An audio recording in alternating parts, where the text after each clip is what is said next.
امروز اگر آن تب و آن سوز دلم نیست، زان است که غمخواره و دلسوز دلم نیست.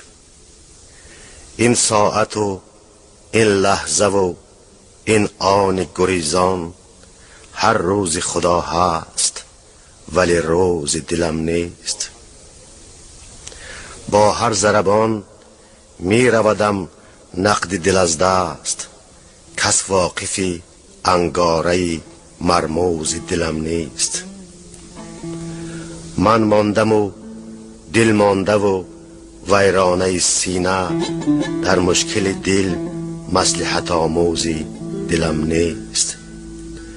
روزی که تنم مرد کفندوز تنم هست، روزی که دلم مرد کفندوزی دلم نیست.